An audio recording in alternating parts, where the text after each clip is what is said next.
Halo semuanya, selamat datang di catatan belajarku. Dan catatan belajar kali ini aku mau ngomongin perkara overthinking.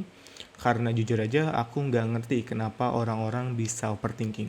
Sebelum masuk ke videonya lebih jauh, video ini seperti namanya adalah catatan belajarku.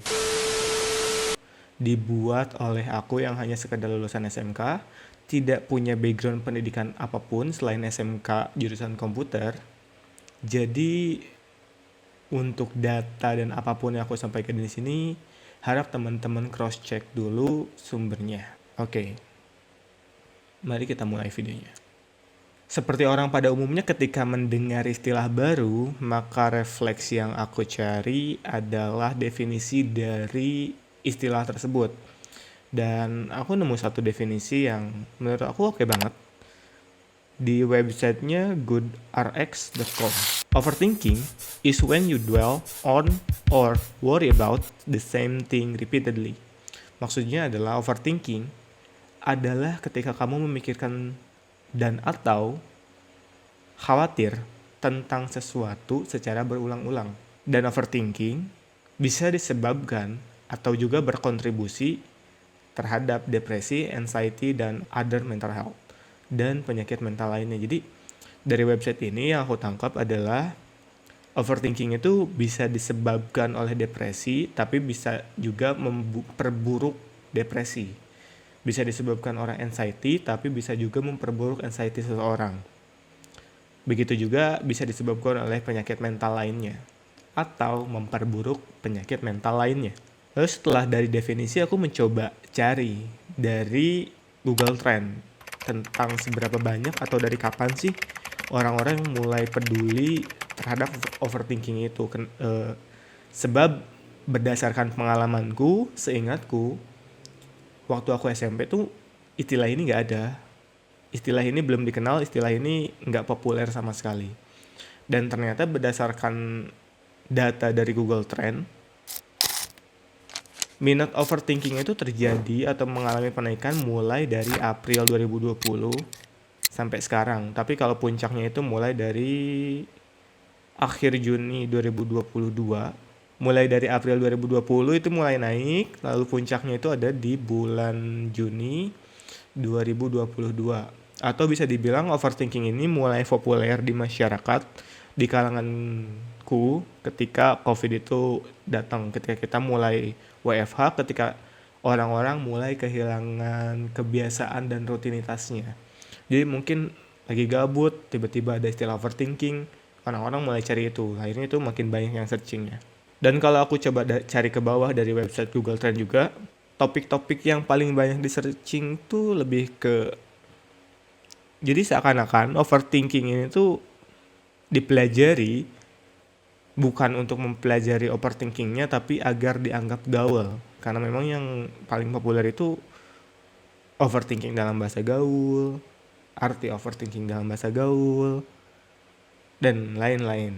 Ini kalau balik lagi ke definisi yang tadi ya, overthinking adalah ketika kita memikirkan atau khawatir terhadap sesuatu secara berulang-ulang. Jujur aja aku nggak bakal menyinggung perkara mental health-nya karena bener-bener aku nggak ngerti soal itu.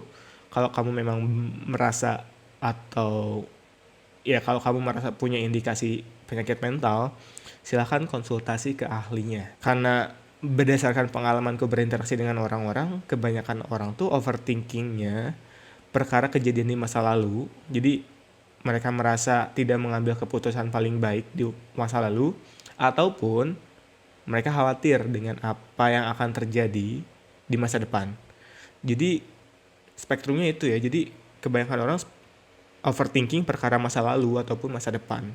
Itu seenggaknya yang aku tangkap, yang ya bisa dibilang aku simpulin berdasarkan hasil interaksi dengan beberapa orang ataupun hasil aku curi-curi dengar dari obrolan orang lain. Karena aku suka keluar sendiri, terus ya karena di public space telinga juga nggak bisa di mute, jadi ya udah didengerin aja obrolan-obrolan mereka. Dan jujur aja aku tuh nggak ngalamin hal ini sekarang, dimana usiaku sekarang ini mau 23 tahun, Dan populer juga kan istilah quarter life crisis yang mungkin juga akan memperburuk proses overthinking seseorang. Jujur aku nggak merasakan cemas terhadap apa yang terjadi di masa lalu ataupun apa yang akan terjadi di masa depan. Mungkin waktu aku kecil mungkin aku ngalami itu, tapi kan istilah overthinking juga belum populer ya. Jadi ya udah sih, biarin aja gitu, apapun yang ada di pikiran tuh ya udah biarin aja.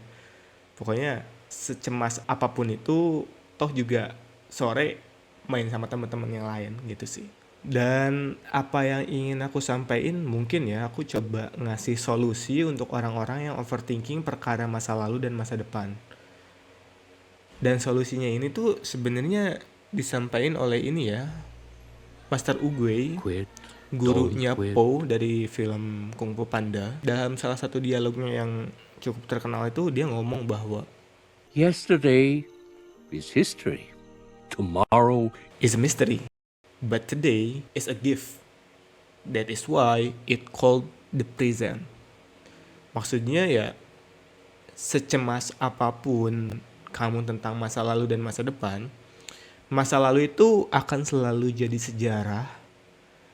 Masa depan itu akan selalu menjadi misteri. Dan hari ini adalah hadiah. Yang namanya hadiah harus diapresiasi, harus diterima sebaik mungkin. Akhirnya, solusi yang ditawarkan terhadap overthinking dari masa lalu dan masa depan ini adalah mengapresiasi masa kini, mengapresiasi the present. Ya, beberapa orang juga ada yang mempopulerkan istilah baru yang kalau nggak salah namanya itu mindfulness. Dan yang aku tangkap dari mindfulness ini adalah yaitu mengapresiasi masa kini sebaik mungkin. Karena ya balik lagi, sekeras apapun kita memikirkan tentang masa lalu, hal itu sudah terjadi. Sebaik apapun skenario yang kita bayangkan di masa lalu, itu nggak akan pernah kejadian karena masa lalunya sudah terlewat. Dan secemas apapun kita terhadap masa depan akan selalu menjadi misteri. Jadi ya nggak usah dipikirin segitu banyaknya, karena kan masalah utama dari overthinking itu kan overnya ya, berlebihannya itu. Karena kita nggak mungkin mempermasalahkan thinkingnya. Karena yang kita tahu bahwa thinking itu salah satu hal yang membedakan kita manusia dengan makhluk lainnya. Jadi ya sebenarnya sih nggak dilarang ya, karena sekali lagi kita tidak bisa melarang orang berpikir tentang masa lalu dan masa depan. Yang bermasalah itu adalah berlebihannya itu loh. Silahkan aja, aku juga seneng kok memikirkan hal-hal yang terjadi di masa lalu, tapi bukan untuk kayak apa ya, kenapa sih aku milih itu nggak ini di masa lalu gitu, kayak kenapa sih aku nggak belajar serius di masa lalu, bukan untuk itu. Aku senang memikirkan masa lalu tuh untuk, oh iya, di masa lalu tuh ada loh kesenangan-kesenangan seperti ini. Memang itu tidak ada di masa saat ini, tapi masa saat ini pun ada kesenangan-kesenangan yang tidak dihadirkan di masa lalu. Begitupun dengan masa depan. Aku senang mikirin masa depan, tapi bukan untuk kayak apakah keputusanku hari ini akan berdampak baik ke masa depan, tapi kayak ya udah, aku yakin di masa depan pun akan ada kebahagiaan-kebahagiaan yang tidak bisa diberikan di masa lalu ataupun masa sekarang. Jadi itu aku senang memikirkan masa lalu dan masa depan itu dalam konteks dan proporsional gitu. Jadi tidak berlebihan, karena sekali lagi menurutku masalah utama dari overthinking ini adalah ya dari kalimat overnya itu, dari kata overnya itu, alias dari berlebihannya itu. Mungkin itu aja video kali ini. Sekali lagi, ini adalah catatan belajarku. Jika ada yang memang bisa kamu ambil sebagai pelajaran, silahkan diambil. Namun tetap diverifikasi dulu karena aku bukan seorang ahli. Yaudah, dah.